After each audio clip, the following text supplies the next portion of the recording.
রবের বান্দাদের লিস্টিতে এমন কিছু প্রেমিক বান্দা আছে যাদেরকে রব্বুল আলামিন এমন ভাবে দয়া করেছেন, হাজার হাজার হাজার বছরের পথ রব্বুল আলামিন সেকেন্ডের আগে পার করে দিয়েছে। হযরত মূসা আলাইহিস সালামের যুগে একজন উম্মত পাপের রাজ্যে যে অনেক বিশাল অপরাধী, সমাজে পরিবারে সবার কাছে সে পাপী আসামি,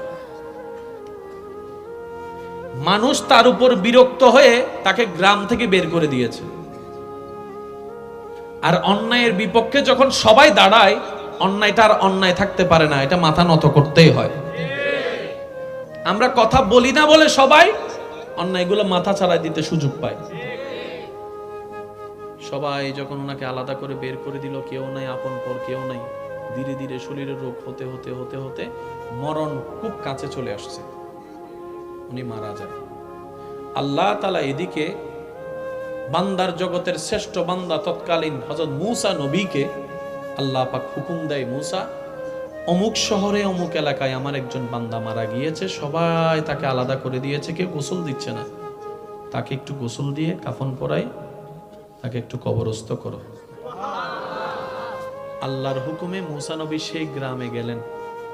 সবাই জিজ্ঞেস করলেন, আপনার মতো একজন জলিলুল কদর দামি পয়গম্বর বান্দা নবী এখানে কেন আসলেন? বলে যে এখানে নাকি একজন মানুষ মারা গেছে গ্রামের বাইরে।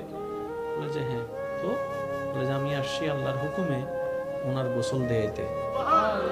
আর একটু জোরে বলি, ওনার শেষ কাজটা আল্লাহ আমাকে বলেছেন, হুকুম দিয়েছেন, আমি কাজ করব, আমি একজন নবী হই, আল্লাহ পাক আমাকে পাঠিয়েছে।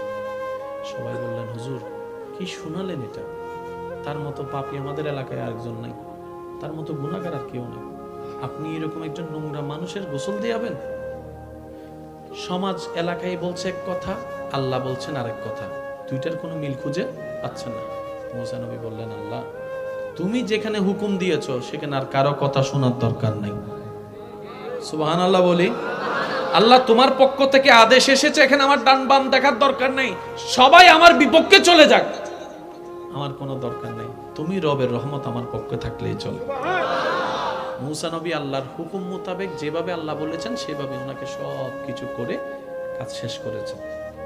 মূসা নবী মনে মনে একটু তো জানতে চাওয়া থাকতে পারে, সবাই বলল কি, আল্লাহ আমাকে কেন পাঠালো?